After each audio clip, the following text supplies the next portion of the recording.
Fala, nação tricolor, como é que vocês estão? Espero que estejam todos bem em casa. Galera, nesse vídeo a gente vai falar sobre o Thiago Volpi, fez uma live com o Reinaldo e levantou uma questão sobre bater pênaltis e faltas no São Paulo ou não. E ele até lembrou um pouco a comparação que tem em relação ao Rogério Ceni. Vamos falar da Federação Paulista de Futebol e da CBF, que conversaram com a Globo sobre os pagamentos do estadual e estão comprando testes para o novo coronavírus. Vamos falar também do Muricy, que ratificou a vontade de fazer parte da coordenação de futebol do São Paulo somente quando o Leco deixar de ser presidente. E lembrou da época que ele era treinador, falou, atrapalhava demais.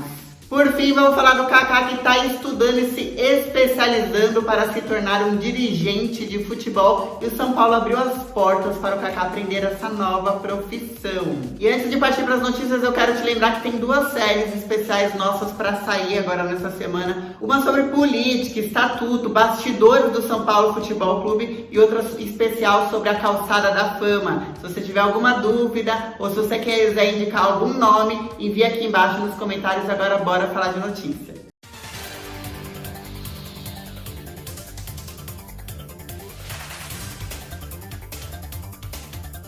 Galera, o Thiago Volpi e o Reinaldo, lateral esquerdo, inclusive deu uma entrevista super importante que eu te contei os detalhes no último vídeo. Clica lá para ver que ele está desmentindo qualquer racha entre atletas e diretoria por causa de redução salarial que aconteceu lá no São Paulo. Vai estar o link aqui embaixo, você pode também só clicar ou voltar no último vídeo.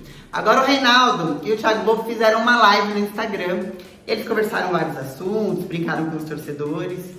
E entre os assuntos que o Reinaldo levantou para o Thiago Volpi, um deles foi, olha, e aí? Lá no Querétaro você batia falta, você batia pênalti, conquistou a Copa México, defendendo 2 pênaltis e cobrando, marcando um, foi herói e tal. Já tinha inclusive classificado, foi contra o Chivas, classificado o Querétaro contra o Tolima na semifinal, também fazendo a mesma coisa, quer dizer, tem experiência nisso. Por que aqui no São Paulo você não cobra faltas? Por que você não treina tanto falta? Por que você não treina tanto pênalti? Só aquela vez lá contra o Palmeiras que você foi bater e tal. E aí ele falou, olha, pra cobrança, Thiago Volpi, pra cobrança de pênalti, eu sempre estarei à disposição. Posso treinar mais, posso ficar sempre que o Fernando Diniz falar, vamos ter uma cobrança de pênalti, classificatórias, pode ser que a gente precise de você, treina, eu tô à disposição porque eu tenho realmente essa história aí. Então, tô aqui. Agora, em relação a cobranças de faltas,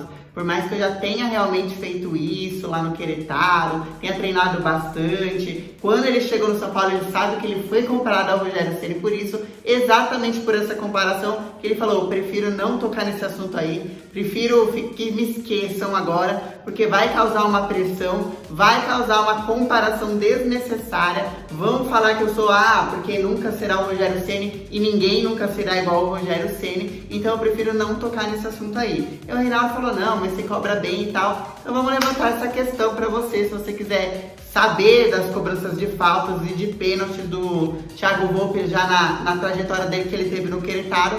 Vou colocar uma matéria especial, o link vai estar aqui embaixo lá do stfc.net. E aí você pode ver bonitinha como foi a trajetória dele lá, que já tem uma certa experiência. E vamos te trazer essa questão para você responder nos comentários. Você acha que o Thiago Volpi deveria começar a treinar cobranças de falta, não somente de pênalti, pelo São Paulo no retorno da paralisação? Lembrando que, agora falando de penalidades, que contra o Palmeiras no ano passado, quando a gente estava lá na semifinal, eliminamos o Palmeiras, fomos para a final contra o Corinthians, ele pegou o pênalti, pegou 2 pênaltis e cobrou um, mas ele errou, inclusive quando, obviamente, a mídia, tem um vídeo também especial falando da mídia, foi pegar no pé dele e ele falou, mas eu peguei 2 bolas, peguei 2 pênaltis, errei um, o que as pessoas estão pegando no meu pé?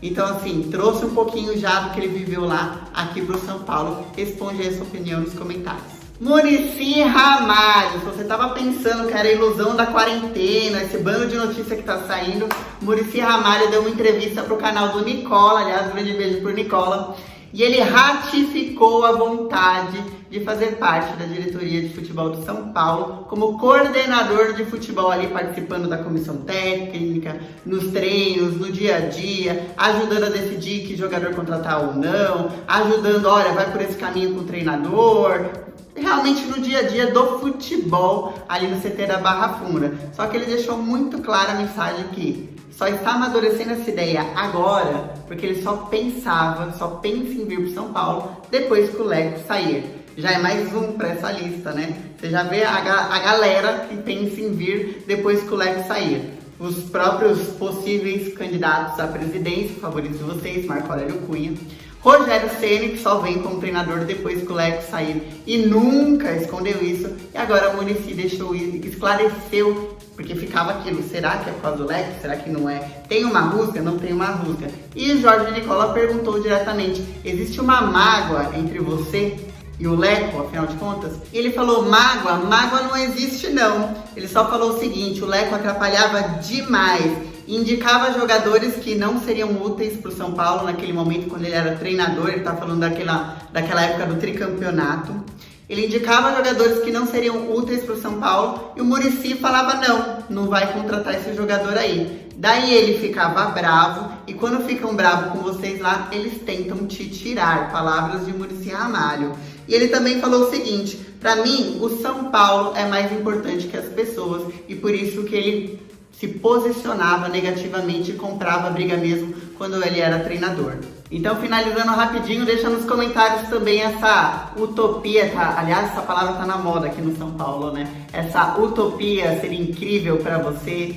Já pensou Marco Aurélio Cunha lá em cima? Muricy Ramalho como coordenador de futebol e um dia, quem sabe por que não, depois de assistir o Fernando Diniz levantando um caneco, Rogério Ceni como treinador do São Paulo. Agora falando rapidamente do Kaká, o Kaká tá fazendo uma especialização pela UEFA para se tornar dirigente de futebol. A gente já tinha comentado esse assunto aqui rapidamente, bem por cima, quando a gente falou do Pato, que ele deu uma entrevista lá falando do Milan, e a gente tinham tirado de contexto na mídia, a gente trouxe pra cá pra falar, olha, o contexto é esse, ele quer primeiro ganhar uma Libertadores. E aí uma das perguntas que o jornal italiano tinha feito pro Pato era, você tá sabendo que o Kaká tá se especializando? E o Pato falou, sim, tô sabendo que ele tá estudando, ele quer virar dirigente de futebol. E o Milan tá de olho, que se ele for pro Milan, vai ser ótimo pros dois, porque o Kaká é inteligentíssimo, tem identidade lá também e tal.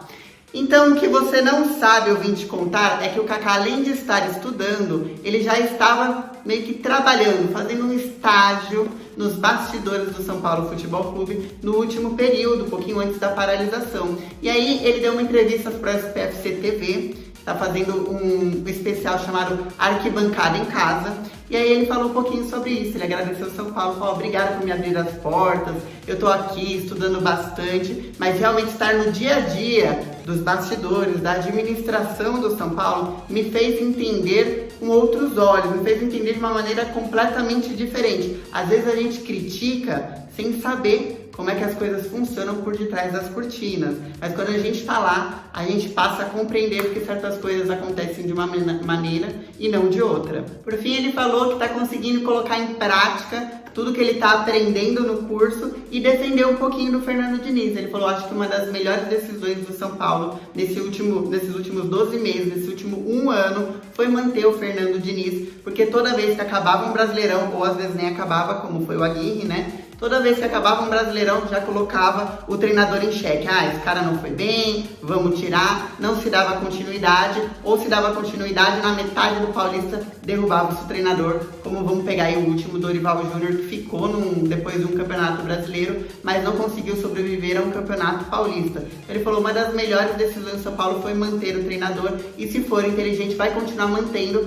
Criticou o imediatismo do futebol moderno. Quem quiser ver na íntegra, vai estar um link aqui embaixo também lá na spfc.net. Comentando rapidinho, eu sei que não estava nas chamadas essa notícia porque eu esqueci, só por isso. A Band anunciou e ficou todo mundo feliz, né? A Band anunciou que ia transmitir a final entre São Paulo e Barcelona lá do Mundial, que fique bem claro, Mundial, sem asterisco, enfim, de 92, para de me olhar, você para de... Mundial de 92 entre São Paulo e Barcelona. Aí o São Paulino, que né, é uma raça que precisa ser estudada né, pela NASA, pegou sua cervejinha, seu petisquinho, vestiu o manto, foi pra frente da televisão pra reviver aquele momento, aquela emoção. Chegou lá, era um compacto de 1 hora. Eu vou pedir pro Danilo colocar na tela alguns comentários que a galera pegou no pé da Band e reclamou pra caramba no Twitter, nas redes sociais, que queria assistir o jogo inteiro. Quem sabe aí a Band não faz alguma coisa, um especial São Paulo algum dia pra ver se deixa o torcedor feliz. Vamos finalizar falando da Federação Paulista de Futebol e da CBF, que estão se mobilizando para trazer os campeonatos de volta o mais rápido possível. Até porque a gente já comentou aqui no canal que provavelmente o estadual e o Brasileirão retornem antes da Libertadores, porque não dependem das outras nações. É mais a gente se agilizar, como se fosse simples, se agilizar internamente. Então eles estão fazendo aí 2 coisas. A primeira coisa, eles estão correndo para comprar testes para coronavírus, que eles vão mandar essas medidas para o Ministério da Saúde. O Ministério da Saúde vai poder falar, ó, tá ok, pode voltar aos campeonatos sem torcida, porque por enquanto isso é prevenção para as delegações. Então todos os jogadores, os árbitros, os dirigentes, todo mundo que envolve o espetáculo futebol teria que passar por testes do coronavírus. E para finalizar, eles conversaram com a Globo para saber, e aí, vocês vão pagar a cota do Brasileirão, aquela primeira parcela que estava prevista? Vocês vão pagar a última parcela dos estaduais, somente aqui do São Paulo, que ficou faltando assim uma bolada e lascou os clubes num baita ano difícil? E a Globo falou, olha, vocês estão vendo fazendo essas medidas aí para apresentar para o Ministério, continua com isso. Assim que vocês tiverem um calendário, o Ministério disser ok, se vocês tiverem um calendário, a gente volta a falar desse assunto e a gente vai honrar o nosso compromisso. Então a Federação Paulista está correndo de todas as maneiras para conseguir entregar, provavelmente a partir de 10 de maio, que é quando acaba aqui a quarentena oficial, que o governo mandou até o dia 10 de maio. Provavelmente depois dessa data a gente vai ter um novo calendário do estadual. Galera, só lembrando vocês que para falar de futebol em geral, que aqui eu só falo do meu time de coração, tá aqui o canal Reis da Raça, que vai estar com o link aqui embaixo. Na semana passada eu falei bem pouco, mas nessa semana eu vou gravar bastante sobre São Paulo Futebol Clube e sobre futebol em geral. Se você tiver alguma dúvida, alguma coisa lá, ela fala especificamente desse assunto, manda nos comentários que eu vou ter maior prazer de te responder. Fechou? Se você puder, fica na sua casa. Se você tiver que sair para trabalhar, para fazer qualquer outra coisa, você acreditando ou não no coronavírus, apenas tome cuidado, tá bom? Beijo pra vocês.